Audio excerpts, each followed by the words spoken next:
والسابقون الأولون من المهاجرين والأنصار والذين اتبعوهم بإحسان رضي الله عنهم ورضوا عنه وأعد لهم جنات تجري تحتها الأنهار خالدين فيها أبدا ذلك الفوز العظيم.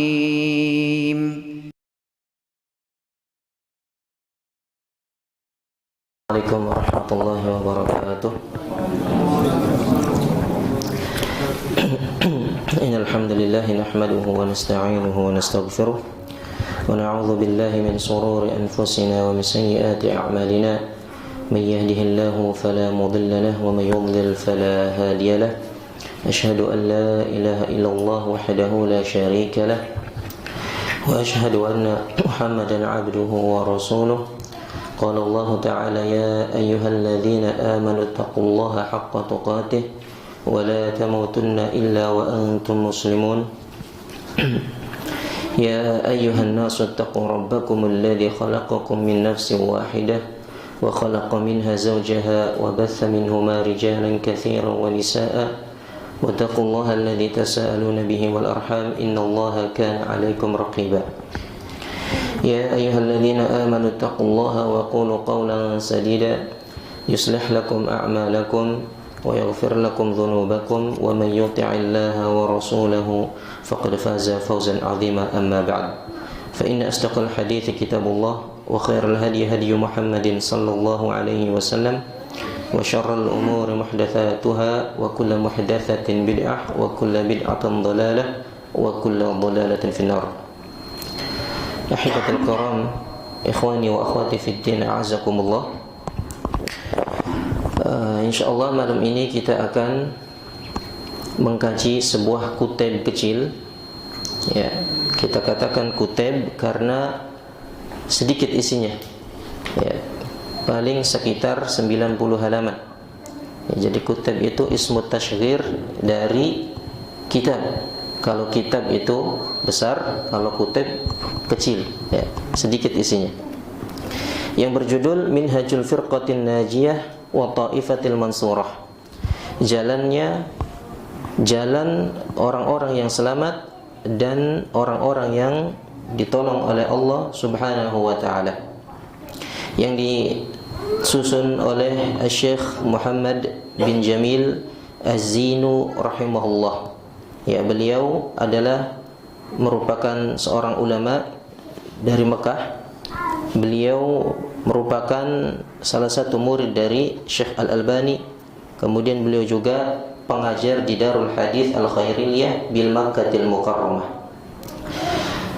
Sebelum kita bahas tentang kitab ini, ada cerita menarik yang diceritakan oleh sang penulis, yaitu Syekh Muhammad bin Jamil rahimahullah, tentang bagaimana beliau itu bisa memeluk atau bisa meraih akidah yang benar, yaitu akidah tauhid. Ya, beliau ceritakan hal ini dalam risalah yang lainnya yang diberi judul Kaifa ihtadaita ila tauhid wa siratil mustaqim.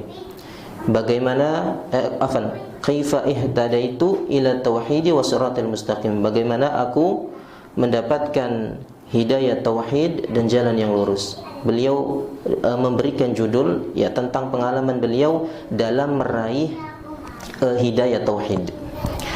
Jadi ceritanya beliau ini dilahirkan di Halab, yaitu Suriah. Ya, beliau tinggal di lingkungan yang mayoritasnya sufi. Bahkan beliau ceritakan, dulu saya itu belajar kepada guru-guru Naqsabandiyah, ya, sekelompok orang-orang sufi. Sampai pada suatu ketika aku duduk bersama guruku mengkaji sebuah hadis yang dibawakan oleh Ibnu Abbas radhiyallahu anhuma yang berbunyi, "Idza sa'alta fas'alillah wa idza ista'anta fasta'in billah." Jadi pas temanya itu berkaitan tentang hadis, apabila engkau meminta maka mintalah kepada Allah, dan apabila engkau meminta pertolongan maka mintalah kepada Allah. Maka sang penulis rahimahullah merasa terheran-heran karena beliau pernah membaca penjelasan dari Imam An-Nawawi, ya, bahwasanya apabila hajat ya yang diminta, ya, jadi di sini ceritanya itu kebiasaan orang-orang sufi itu mereka meminta kepada selain Allah, yaitu menjadikan perantara kuburan-kuburan ataupun orang-orang soleh yang telah meninggal. Maka Imam An-Nawawi mengatakan thumma in kanat hajatul lati yas'aluha, ya, adapun hajat-hajat yang mereka minta, ya, hajat-hajat yang mereka minta, kemudian hajat-hajat tersebut itu sejatinya tidak bisa dilakukan oleh makhluk, ya, seperti minta ilmu, minta hidayah, minta kesembuhan, ya, minta kesehatan. Maka kata Imam An-Nawawi, itu mintanya kepada Allah. Jadi permintaan yang sejatinya tidak bisa dilakukan oleh makhluk, maka enggak boleh minta kepada makhluk, tapi minta langsung kepada Allah. Wa amma su'alul khalqi wa i'timadi 'alaihim famazmum. Adapun apabila ditujukan kepada makhluk, kata Imam An-Nawawi, itu adalah perbuatan yang tercela. Maka sang penulis merasa terheran-heran. Kenapa? Karena yang selama ini diajarkan oleh gurunya itu adalah ketika berdoa minta kesembuhan, minta hajat-hajat itu harus melalui atau dianjurkan untuk melalui perantara, yaitu orang-orang soleh yang telah meninggal, ya. Jadi ini yang membuat heran sang penulis dengan apa yang diajarkan oleh gurunya. Kemudian, ya, setelah itu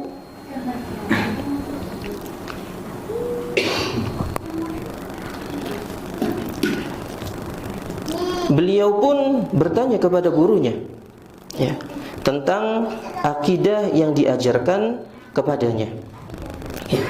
Faqultu li syekh hadzal hadits wa syarahahu yufidu adamul jawazil isti'anah bi ghairillah. Ya, ini menunjukkan bahwasanya sang penulis ini cerdas. Beliau tidak taklid buta, ya. Ya. Ketika ada perbedaan dengan apa yang diajarkan dengan penjelasan para ulama, beliau berani untuk bertanya dan berdiskusi. Maka faqala li, ya, Syekh bertanya kepada gurunya, bukankah penjelasan hadis tadi menganjurkan minta kepada Allah, kemudian juga penjelasan Imam Asy-Syafi'i itu, Imam An-Nawawi itu menganjurkan untuk minta berdoa kepada Allah? Maka guru tersebut mengatakan, boleh. Ya, maksudnya boleh kamu berdoa kepada makhluk tadi, ya, melalui perantara-perantara. Qultu wa ma daliluka? Lalu penulis bertanya, apa dalilnya ya Syekh, wahai guruku? Faghadiba Syekhu wa sahha qailan. Kemudian tiba-tiba gurunya marah, lalu mengatakan, ya, inna ammati taqulu ya Syekh Sa'ad. Jadi ternyata gurunya dapat keyakinan atau dapat akidah seperti itu dari bibinya. Ya, ketika dia pernah bertanya kepada bibinya, wahai bibiku, ya,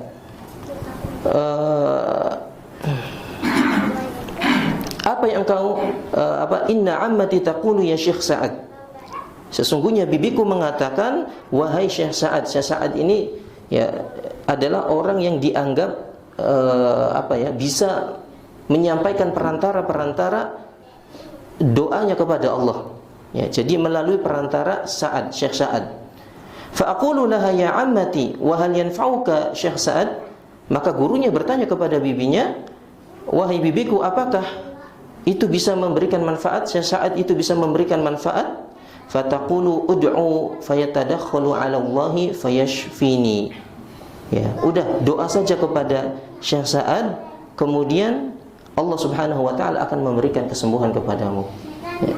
Jadi kemudian penulis berkata lagi, innaka rajulun alim qadaita umraka fi qira'atil kutub. Wahai Syekh guruku, umurmu itu telah habis dengan membaca buku-buku, ya.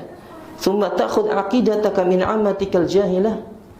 Wahai guruku, ya, engkau itu waktumu itu sudah habis dengan membaca buku, tapi kenapa kamu mengambil akidah dari bibimu yang jahilah, kata penulis. Faqala li 'indaka afkarun wahabiyah. Maka guru tersebut mengatakan, ya siapa namanya, ya Muhammad Jamil, kamu ini memiliki pemikiran-pemikiran Wahabi. Padahal tatkala itu sang penulis tidak tahu apa itu Wahabi, ya.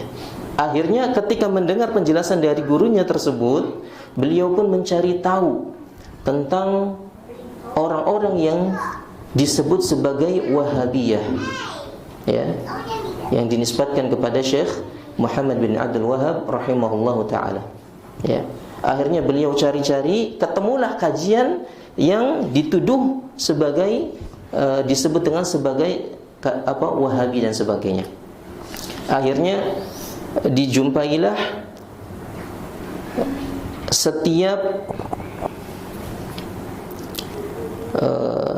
hari apa nih?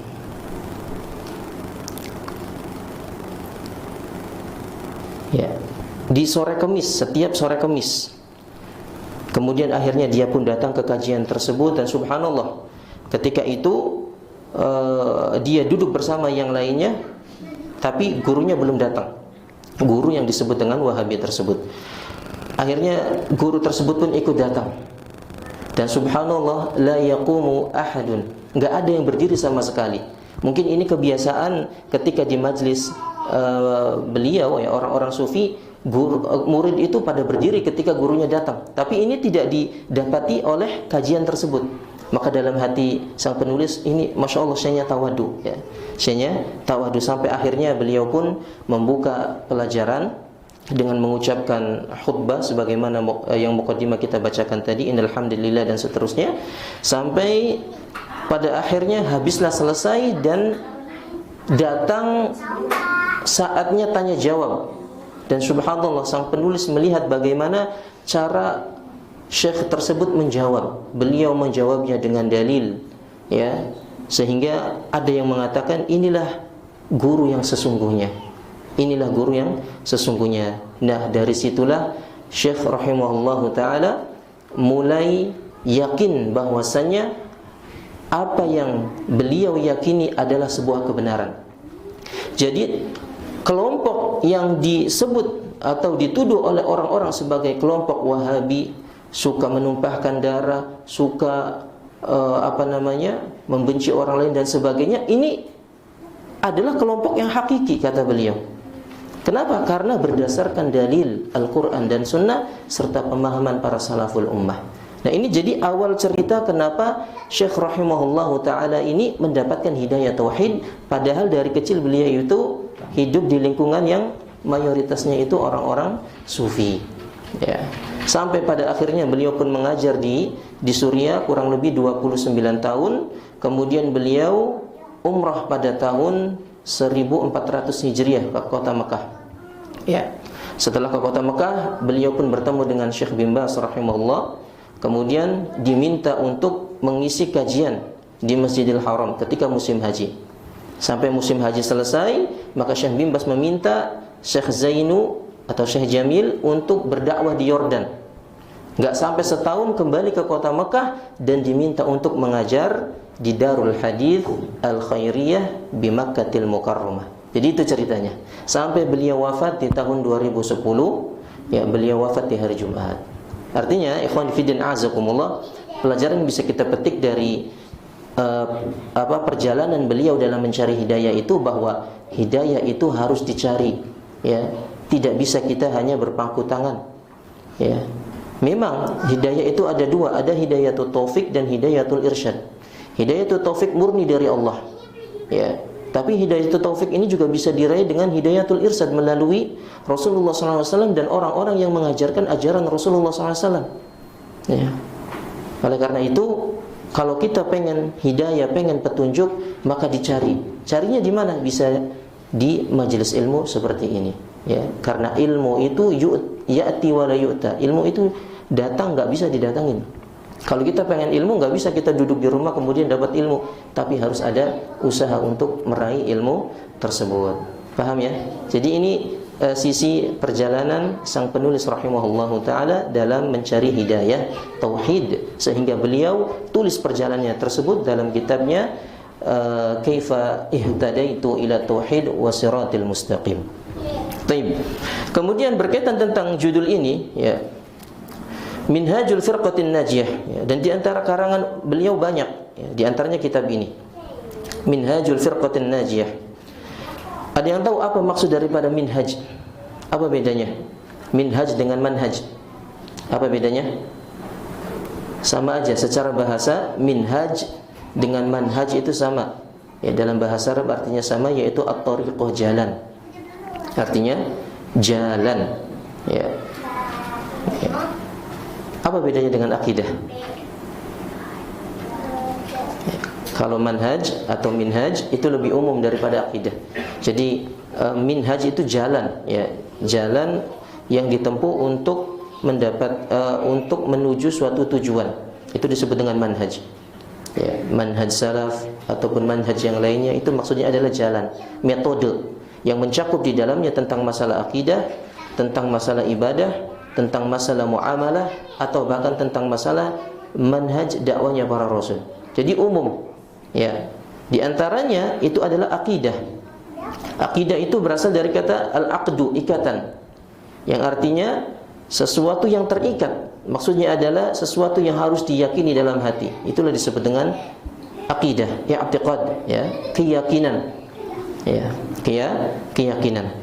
Dan sebagaimana judul dari kitab ini, jalannya orang-orang yang selamat, ya, maka pemahaman terbaliknya ada jalannya orang-orang yang tidak selamat, ya.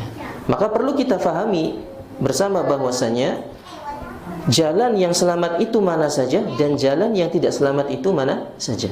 Ada manhajnya orang-orang yang tidak selamat, ya, misalnya contoh jalannya atau manhajnya orang-orang Khawarij misalnya. Mereka memiliki akidah atau keyakinan bahwasanya siapa yang tidak berhukum kepada Allah Azza wa Jalla maka kafir, keluar dari agama Islam. Mereka menggunakan dalil wa man lam yahkum bima anzalallahi faulaika humul kafirun. Siapa yang tidak berhukum kepada hukum Allah maka dia kafir, keluar dari agama Islam. Padahal para ulama menjelaskan ayat ini maksudnya adalah kufur duna kufrin, kufur kecil yang tidak mengeluarkan dari agama Islam. Tapi orang-orang Khawarij, di antara ciri mereka itu suka mentakwil ayat-ayat Allah Subhanahu wa taala, suka memahami ayat-ayat Allah dengan selera mereka. Akhirnya mereka pun mudah mengkafirkan orang-orang yang tidak sepaham dengan mereka. Dan orang-orang Khawarij ini, subhanallah, ikhwani wa akhwati fi din rahimani wa rahimakumullah, disifati oleh Allah Subhanahu wa taala hudatsaul asnan. Ciri-ciri orang Khawarij zaman dahulu itu mereka usianya masih belia, ya, dan usia belia itu memiliki semangat yang tinggi dalam beragama.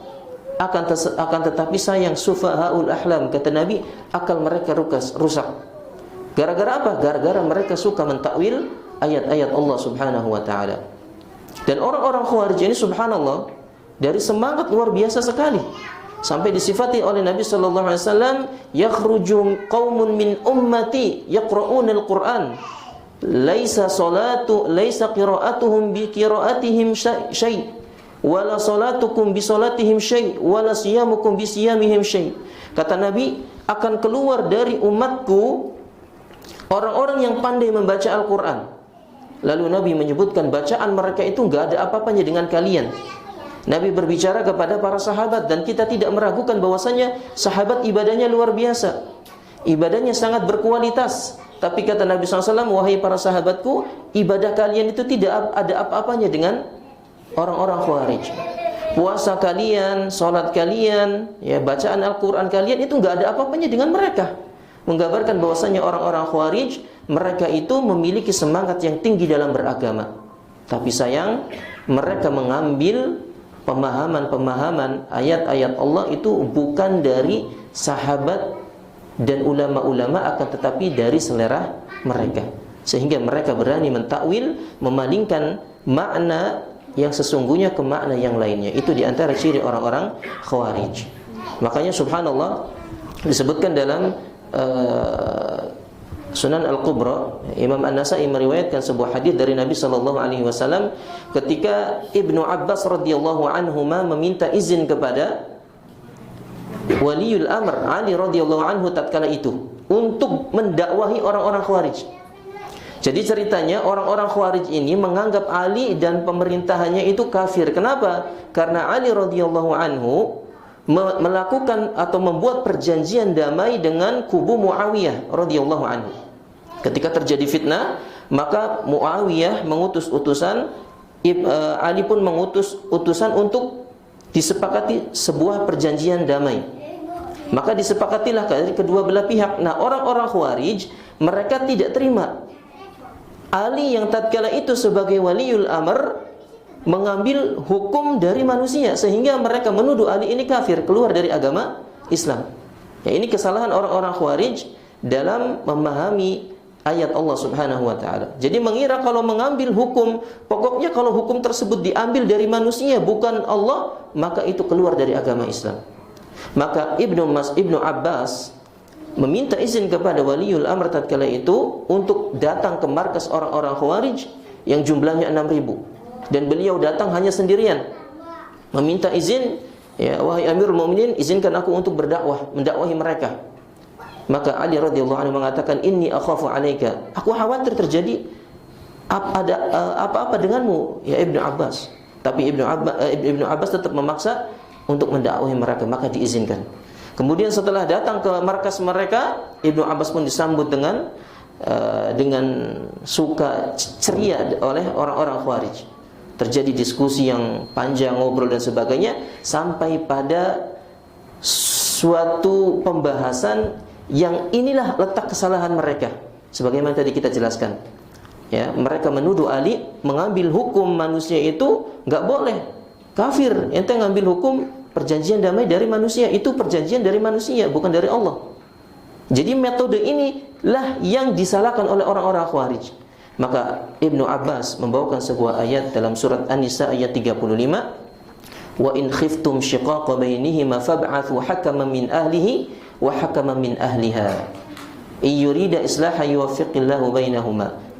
Jadi ayat ini menjelaskan tentang apabila ada dua sepasang istri, suami istri bertengkar, ya, bertengkar dan mereka takut berselisih, maka kata Allah, utuslah utusan dari kubu atau dari kubu istri dan utusan dari kubu suami untuk melakukan perjanjian damai.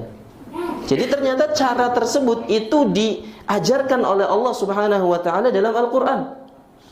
Sama persis dengan apa yang dilakukan oleh Ali dan Muawiyah, diutus masing-masing utusan, kemudian disepakatilah perjanjian damai. Dan tahu apa yang terjadi setelah itu? Orang-orang Khawarij tidak kurang dari 2.000, mereka bertobat dan kembali bersama pasukan Ali radhiyallahu anhu. Adapun sisanya 4.000 itu diperangi oleh Ali dan kaum muslimin yang lainnya. Nah, ahibatul kiram azzakumullah, itu diantara contoh akidah, ya, orang-orang yang sesat, orang-orang yang menyimpang, yang mudah mengkafirkan kaum muslimin. Ya. Ada juga, ya, itu disebut dengan akidah. Dan akidah ini disebutkan oleh para ulama juga dengan istilah seperti tauhid, seperti al-iman, ya, seperti al-usul, ya, usul, ya, ketika dalam pembahasan akidah itu maksudnya akidah. Seperti orang-orang Mu'tazilah, mereka memiliki usulul khamsah. Usulul khamsah, akidah pokok mereka itu ada 5. Ya. Di antaranya yang pertama tauhid, al-adlu, al-manzilah baina manzilatain, al-wa'du wal wa'id, dan al-amru bil ma'ruf wa nahyi 'anil munkar. 5 ini secara umum 5 istilah tersebut sama seperti yang dimiliki oleh ahlu sunnah wal jamaah, kecuali istilah manzilah baina manzilatain. Ya, at-tauhid ini kita juga sama punya istilah tauhid, tapi tauhid versi mereka adalah dengan meniadakan nama-nama dan sifat Allah. Ya, itu versi Mu'tazilah. Al-adlu, keadilan, Ya, versi mereka adalah dengan meniadakan takdir. Bahwasanya takdir itu tidak ada. Al-manzilah baina manzilatain itu adalah antara Islam dan kufur. Jadi seperti orang yang melakukan dosa besar, menurut orang-orang Mu'tazilah itu dia enggak muslim dan juga enggak kafir. Jadi ada di satu tempat yang menurut mereka ini yang disebut dengan al-manzilah baina manzilatain. Yang keempat adalah al-wa'du wal wa'id, janji dan ancaman. Tapi versi mereka ancaman tersebut adalah bahwasanya pelaku dosa besar kekal di neraka selama-lamanya. Padahal Ahlussunnah meyakini bahwasanya pelaku dosa besar tetap mukmin, tapi mukmin yang kurang imannya. Tapi orang-orang Mu'tazilah mereka mengatakan kekal di dalam neraka. Adapun al-amru bil ma'ruf wa nahyu 'anil munkar, ini maksudnya adalah kata mereka boleh keluar dari pemerintah atau kepemimpinan yang resmi, yaitu memberontak. Ya, itu versi mereka. Ya, itu disebut dengan usul atau akidah mereka, akidah pokok orang-orang Mu'tazilah. Ada juga Jahmiyah dan firqah-firqah yang menyimpang yang lainnya, yang antum bisa baca ya. Kalau pengen lebih dalam pembahasan firqah, bisa baca kitab Al-Milal wan Nihal karya Syekh As-Sahrastani rahimahullah. Itu kitab akidah yang menjelaskan tentang firqah-firqah, termasuk juga firqah-firqah yang menyimpang. Nah, adapun firqah-firqah yang selamat cirinya seperti apa? Nah, inilah yang akan kita bahas ya. Karena sebagaimana yang dikatakan oleh Hudzaifah bin Yaman radhiyallahu anhu, ya, beliau pernah mengatakan dahulu sahabat-sahabat Nabi sallallahu alaihi wasallam itu sering bertanya kepada Nabi tentang kebaikan. Tapi justru aku bertanya kepada Nabi tentang keburukan. Kenapa? Makhafatan an yudrikani. Aku khawatir keburukan tersebut menimpa diriku. Jadi itu sebagai muqaddimah bahwasanya ada di antara firqah-firqah yang memiliki manhaj jalan yang tidak selamat. Ya. Adapun ciri-ciri orang yang selamat disebutkan ya akan dibahas oleh sang penulis ini. Di antaranya poin yang pertama kata beliau al-firqatun najiyah. Tipe atau ciri orang-orang yang selamat yang disebutkan di dalam Al-Quran, hadis dan penjelasan para ulama. Siapa sajakah sih orang-orang yang selamat itu? Dan orang yang selamat, firqatun najiyah atau ta'ifatul mansurah, ini sama saja satu orang atau satu sifat. Jadi enggak ada bedanya antara firqatun najiyah dengan ta'ifatul mansurah, sama. Ya. Kalau orang ditolong oleh Allah pasti dia selamat. Dan kalau orang yang selamat pasti ditolong oleh Allah ya. Tapi ada sebagian orang yang berusaha untuk membedakan keduanya ya. Tapi itu adalah pembagian yang batil. Sama saja seperti al-ghuraba, ahlu tauhid, itu sama saja orang-orang yang selamat. Nah, yang pertama sebelumnya di sini sang penulis menyebutkan tujuan ditulisnya kitab ini. Dalam muqaddimah beliau mengatakan fahadhihi buhuthun muhimmatun wa mutanawwi'atun. Ini adalah pelajaran yang penting yang beraneka ragam.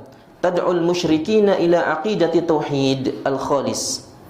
Yang kitab ini menganjurkan kaum muslimin untuk kembali kepada akidah tauhid yang murni. Wal ibti'adi 'ani syirkil ladzi intasharat madhahiruhu fi aktsaril biladil islamiyah. Dan menjauhi kesyirikan yang tersebar di negara-negara Islam ya. Di negara-negara Islam ya. Jadi tatkala itu memang kesyirikan itu bukan hanya terjadi di kota Makkah saja, tapi di negara-negara Islam yang lainnya juga sama. Wa huwa sababu halakil umami sabiqah. Dan ternyata itu adalah merupakan penyebab dibinasakannya umat-umat sebelumnya. Siapa umat-umat yang dibinasakan gara-gara perbuatan syirik? Tidak lain adalah orang-orang yang melakukan kesyirikan pertama kali. Siapa itu? Ya, Nabi Nuh. Kaumnya, bukan Nabi Nuhnya ya. Kaumnya Nabi Nuh yang menyimpang, ya, merekalah orang-orang yang melakukan kesyirikan pertama kali di dunia. Ya, sehingga Allah Subhanahu wa taala membinasakan mereka dengan angin tofan beserta berhala-berhala yang mereka sembah. Subhanallah, tertimbun semua, rata, Allah ratakan ya mereka dengan sesembahan-sesembahan mereka. sampai akhirnya mereka pun binasa. Dan itu tidak terjadi ya sampai datangnya seorang yang bernama Amr bin Luhay al-Khuzai. Ya. Jadi sebelumnya setelah zamannya Nabi Nuh itu tertimbun semua berhala-berhala yang disembah oleh kaum Nabi Nuh itu hilang, tertimbun. Sampai datang ya di kota Mekah ya pemimpin yang bernama Amr bin Luhay al-Khuzai, dia suatu ketika pergi ke negeri Syam untuk berobat. Dan di negeri Syam dia melihat orang-orang itu sedang menyembah berhala. Ditanya lagi ngapain? Lagi nyembah berhala, minta ini dan sebagainya, dikabulkan. Akhirnya dimintalah ya berhala yang disebut dengan Hubal untuk dibawa ke Mekah. Nah, ternyata itulah sebab munculnya berhala-berhala di kota Mekah, di Jaziratul Arab itu gara-gara tadi laki-laki yang bernama Amr bin Luhay. Dia seorang raja, seorang penguasa. Kemudian subhanallah syaitan berperan di situ. Setelah Amr bin Luhay ya mengajak kaumnya, mengajak masyarakatnya untuk menyembah berhala, subhanallah syaitan membimbing Amr bin Luhay untuk mendapatkan harta warisan berupa berhala-berhala yang pernah disembah di zamannya Nabi Nuh itu digali dan ketemu. Subhanallah. Sampai akhirnya ya nemu harta karun yang berupa berhala, dibagikan di setiap dusun yang dikuasai oleh laki-laki tersebut. Jadi setiap dusun dibagi nih, kalau mau beribadah nyembah minta ke ini, ke ini, ke ini, sampai terkumpul di sekitar Ka'bah itu 360 patung. Dan sampai datang Rasulullah SAW ketika peristiwa Fathul Makkah untuk menghancurkan patung-patung tersebut. Ya, jadi itu ceritanya awal mula adanya penyembahan terhadap berhala di kota Makkah itu gara-gara Amr bin Luhay al-Khuzai. Tayyib. Ahibatul kiram a'azzakumullah.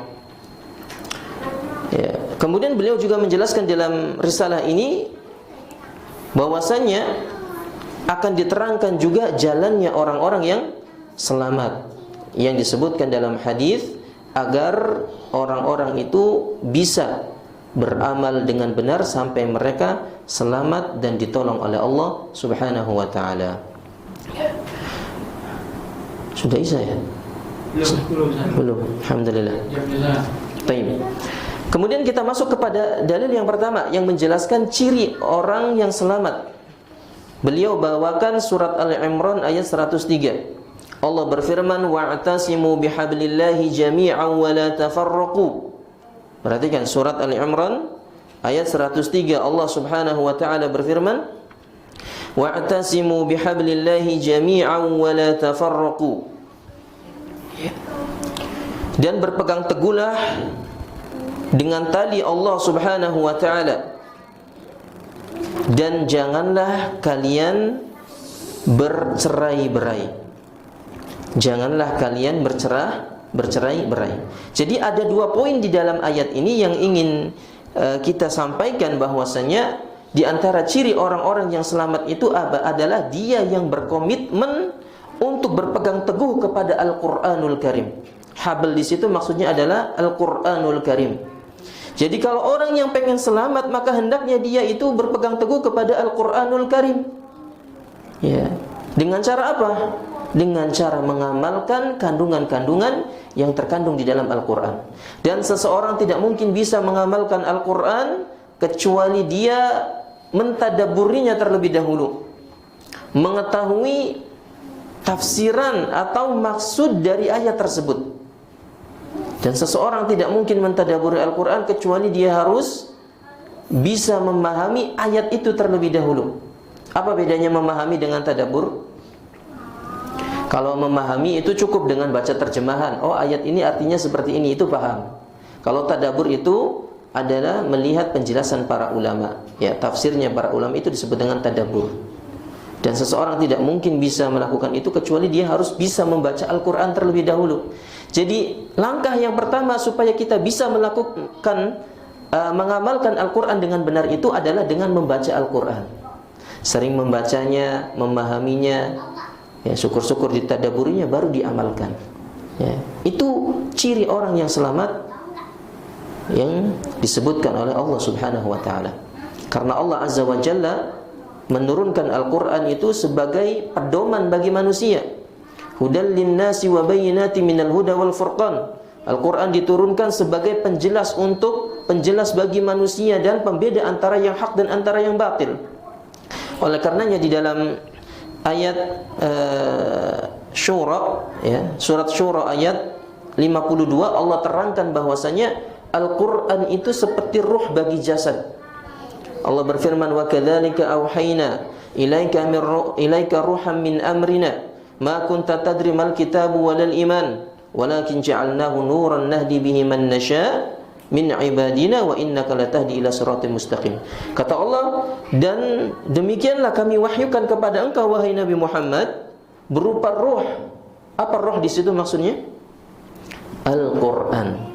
Ya, Al-Qur'an dari perintah kami. Kata Imam Ibnul Qayyim, Al-Qur'an itu dikiaskan seperti ruh. Allah sebut ruh itu sebagai Al-Qur'an. Maksudnya apa? Orang yang hidup, jasad kalau enggak ada ruhnya hidup apa tidak? Jasad kalau enggak ada ruhnya hidup apa tidak? Enggak ada, pasti mati. Wong enggak ada ruhnya, ya enggak bakal bisa bergerak. Demikian juga hati manusia tatkala tidak ada Al-Qur'an di dalamnya, hidup apa tidak? Enggak bakal hidup. Ya, jadi kalau hati kita ingin hidup, maka mau enggak mau harus ada Al-Qur'an di dalam hati kita. Karena Al-Qur'an itu adalah ruh bagi diri kita, bagi hati kita. Yang kedua, Allah sifati walakin ja'alnahu nura. Kami jadikan nur di situ cahaya, ya, yang kami berikan kepada hamba-hamba kami yang kami kehendaki. Jadi yang pertama disifati sebagai roh dan yang kedua disifati sebagai cahaya. Artinya kalau orang hidup punya ruh tapi nggak ada cahaya sama sekali, bisa selamat apa tidak? Ya. Bukan mati lampu ya. Kalau mati lampu masih ada cahaya bulan. Ini nggak ada cahaya sama sekali, selamat apa tidak? Nggak bakal selamat, pasti sengsara. Ya. Jatuh dan mati dan akhirnya intinya nggak selamat. Demikian juga dengan hati, kalau tidak ada cahaya Al-Qur'an di dalamnya, maka tidak akan selamat. Oleh karena itu, kalau hati kita ingin selamat, maka jangan jauh dari Al-Qur'an. Jangan jauh dari Al-Qur'an. Minimalnya kita baca setiap hari, ya, agar hati kita ini bersih dari kotoran-kotoran yang mengotori hati kita. Naam, intinya ahibatul kiram a'azzakumullah, di antara ciri orang yang selamat adalah orang yang berpegang teguh kepada Al-Qur'anul Karim. Yang kedua, wala tafarraqu, dan jangan kalian bercerai-berai. Wala takunu minal musyrikin minal ladzina farraqu dinahum wa kanu syi'a kullu hisbin bima ladaihi farihun. Dalam ayat lain Allah terangkan, jangan kalian seperti orang-orang musyrikin. Loh, kenapa kita ini jangan sampai seperti orang-orang musyrikin yang mana mereka itu bercerai-berai dalam agama mereka. Mereka menjadi kelompok-kelompok dan setiap kelompok bangga dengan kelompok mereka. Ya, itu ciri orang-orang musyrikin. Maka jangan sampai ketika kita sudah berpegang teguh kepada Al-Qur'an, jangan dilepas. Ya, sehingga nanti bisa menyebabkan perceraian. Ya, itu maksudnya. Faham ya? Nah, kemudian dalil yang kedua, beliau membawakan sebuah hadis, ya, yang diriwayatkan oleh Imam An-Nasa'i. Demikian juga diriwayatkan oleh Imam At-Tirmidzi dan beliau mengatakan hadis ini hasanun sahih. Hadis yang diriwayatkan oleh Abi Najih Al-Irbad bin Sariyah radhiyallahu anhu. Abi Najih Al-Irbad bin Sariyah radhiyallahu anhu, beliau menceritakan, wa'adana Rasulullah sallallahu alaihi wasallam mau'idatan wajilat minhal qulub wa dharafat minhal uyun. Faqulna ya Rasulullah ka'annaha ka'annaha mau'idatun muwaddi'in fa'usina. Kata beliau, ya, Rasulullah sallallahu alaihi wasallam memberikan nasihat kepada kami dengan nasihat yang menggetarkan hati kita, yang membuat mata kita itu meneteskan air mata. Maka kami mengatakan, ya Rasulullah, ini seperti nasihat perpisahan, maka berilah nasihat kepada kami. Maka Nabi SAW memberikan nasihat yang pertama, usikum bittaqwallah. Aku wasiatkan kepada kalian untuk bertakwa kepada Allah Subhanahu wa taala. Apa itu takwa? Takwa itu adalah menjadikan antara diri kita dengan Allah pembatas. Maksudnya Allah itu memiliki pembatas-pembatas yang tidak boleh kita terjang. Apa itu? Yaitu larangan-larangan Allah. Ya, dengan mengetahui larangan-larangan Allah maka kita bisa menjaga jarak. Oh ini nggak boleh, oh ini nggak boleh. Nah maka kita bisa menjauh. Itu dengan takwa. Ya, apa bedanya takwa dengan iman? Tinggian mana? Iman dan takwa mana yang lebih tinggi? Takwa apa iman? Takwa, mumtaz. Ya. Inna akramakum indallahi atqakum. Sesungguhnya yang paling mulia di antara kalian di sisi Allah adalah orang yang bertakwa.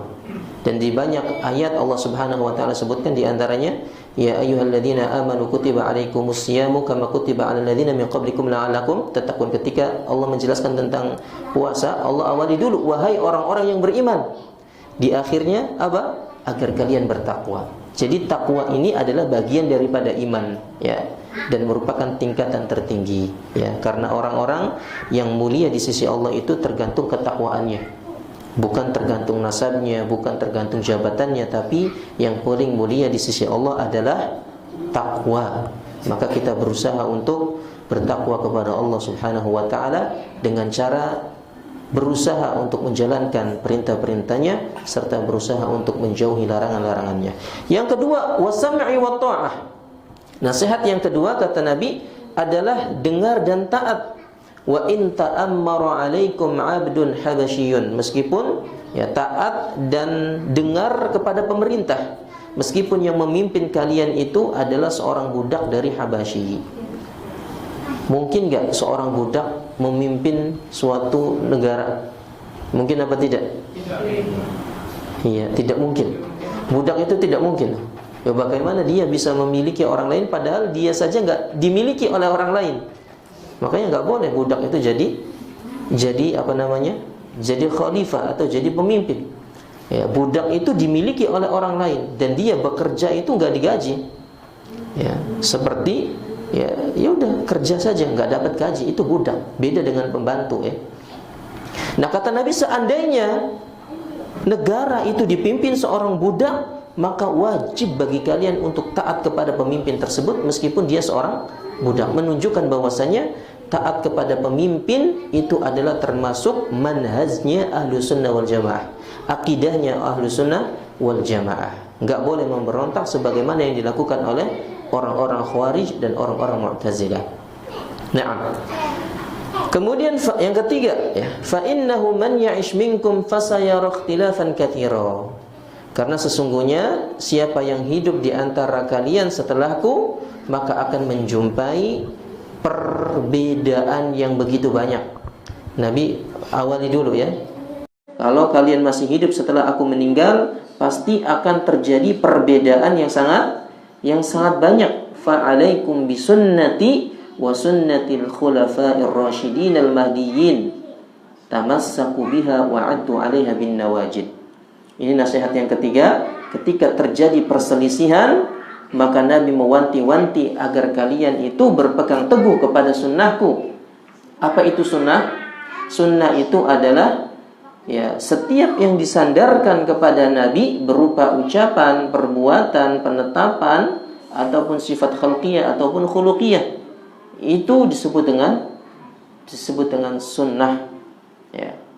Intinya ketika disandarkan kepada Nabi maka kita harus mengikutinya. Ya, harus mengikutinya. Ya. Nah, dan sunnahnya para khulafaur rasyidin yang telah diberikan petunjuk. Siapa khulafaur rasyidin? Yaitu Abu Bakar, Umar, Utsman, Ali, ya. Kita dicontoh atau diperintahkan untuk mengikuti mereka, ya. Dan gigitlah sunnah tersebut dengan gigi geraham. Kalau kita lihat ikhwani wa akhwati fi din azakumullah, ada yang menarik. Nabi mengatakan addu 'alaiha bin nawajid. Gigitlah dengan gigi geraham. 'Alaiha, domirnya mufrad, ya. Satu, padahal disebutkan tadi Nabi memerintahkan berpegang teguhlah kepada sunnahku dan sunnah khulafaur rasyidin, ada dua. Tapi setelah itu Nabi mengatakan addu 'alaiha bin nawajid. Gigitlah dengan Sunnah tersebut sunnah yang mana? Maksudnya adalah sunnahnya para sahabat. Ya. Gigitlah sunnah tersebut, yaitu sunnahnya para sahabat dengan gigi geraham. Ya, artinya hendaknya kita itu disuruh untuk berpegang teguh kepada sunnah tersebut. Karena sunnahnya para sahabat itu pasti sesuai dengan sunnahnya Rasulullah SAW. Ya. Jadi meskipun di sini disebutkan satu hanya sunnah saja, maksudnya itu adalah sama. Karena sunnah yang dimiliki oleh para sahabat, dilakukan oleh para sahabat itu tidak lain adalah sunnah yang dikerjakan oleh Nabi Sallallahu Alaihi Wasallam. Ya. Wa iyyakum wa muhdatsatil umur, dan hati-hatilah kalian terhadap perkara-perkara baru. Fa inna kulla muhdatsatin bid'ah, karena setiap perkara baru itu adalah bid'ah. Wa kullu bid'atin dhalalah wa kullu dhalalatin finnar, dan setiap bid'ah itu adalah kesesatan, dan setiap kesesatan itu adalah tempatnya di dalam neraka, dan hadis ini hasan sahih. Nah, ahibatul kiram azakumullah, itu di antara berapa wasiat tadi? 5 wasiat yang disampaikan oleh Nabi sallallahu alaihi wasallam. Yang pertama adalah takwa, yang kedua taat kepada pemimpin, ya, meskipun seorang budak yang memimpinnya, dan yang ketiga berpegang teguh kepada sunnahnya Nabi dan sunnahnya Rasulullah, sunnahnya para sahabat. Sunnahnya Nabi dan sunnahnya para sahabat, dan berhati-hatilah terhadap perkara muhdats, yaitu perkara-perkara yang mengada-ngada dalam agama, ya, atau istilahnya disebut dengan bid'ah. Dan bid'ah ini subhanallah adalah sebuah kalimat yang terucap dari lisan Nabi sallallahu alaihi wasallam. Sehingga ketika kita mendengar kalimat bid'ah, maka jangan panas. Biasa saja.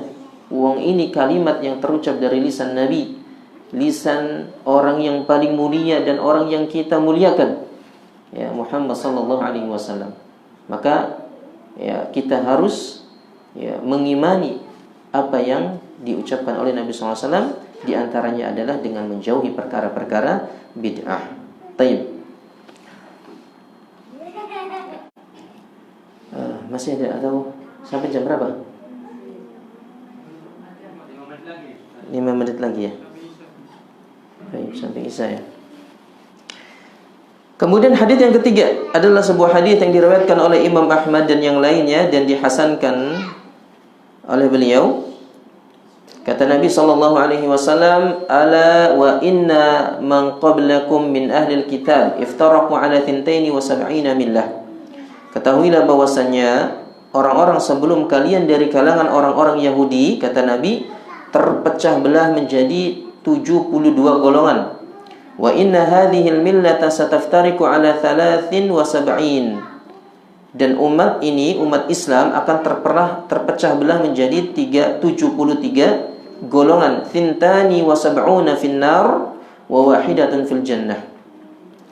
Semuanya itu di neraka, kata Nabi, tinggal satu, ya. Satu yang cuma masuk surga. Dari 73 golongan, subhanallah, yang masuk surga hanya satu. Siapa mereka? Wahyil jamaah, yaitu jamaah. Maka para sahabat bertanya, ya Rasulullah, siapakah yang dimaksud dengan jamaah tersebut? Karena mereka pengen menjadi orang-orang yang selamat. Kata Nabi, ma ana alaihi wa ashabi. Aku dan apa yang di atas sahabatku, itulah ya yang dimaksud dengan jamaah. Ya. Jadi jalan yang aku tempuh dan para sahabatku tempuh, itulah yang dimaksud dengan al-jamaah. Jadi Nabi SAW dalam hadis ini mensifati orang-orang yang selamat itu dengan sebutan jamaah, ya, yaitu jalan hidupnya Nabi dan para sahabat radhiyallahu anhum. Jadi kalau kita pengen selamat, maka harus mengikuti siapa? Sahabat Nabi SAW, karena mereka lah yang disifati oleh Nabi SAW dengan orang-orang yang selamat. Ya. Satu firqah yang selamat, itulah yang disebut dengan al-jamaah. Orang-orang yang berpegang teguh kepada sunnah Rasul dan sunnahnya para sahabat radhiyallahu anhum. Naam. Masih banyak ya, tapi kita cukupkan sampai di sini. Intinya dari 3 dalil yang kita sebutkan tadi, bahwasanya bisa kita simpulkan orang-orang yang selamat itu yang pertama mereka orang-orang yang berpegang teguh kepada Al-Qur'anul Karim, ya. Yang kedua jangan bercerai-berai, dan yang ketiga adalah berpegang teguh terhadap sunnah para sahabat, sunnahnya Nabi dan sunnahnya para sahabat radhiyallahu anhum. Wallahu alam. Ini saja yang bisa kita sampaikan. Ya, mudah-mudahan nanti kalau ada kesempatan kita lanjutkan pembahasan kitab ini. Ya, kalau mau beli juga nggak apa-apa, murah kitab ini. Ya, Anda dapat ini cuma 15.000. Ya, 15.000 itu kalau buat beli bakso 10 menit habis ya. Tapi kalau beli kitab, insya Allah dapat faedah yang banyak yang bisa kita amalkan, karena ini menjelaskan tentang akidah-akidah orang-orang yang selamat. Baik, barangkali ada pertanyaan? Nah, tafadhal akhi.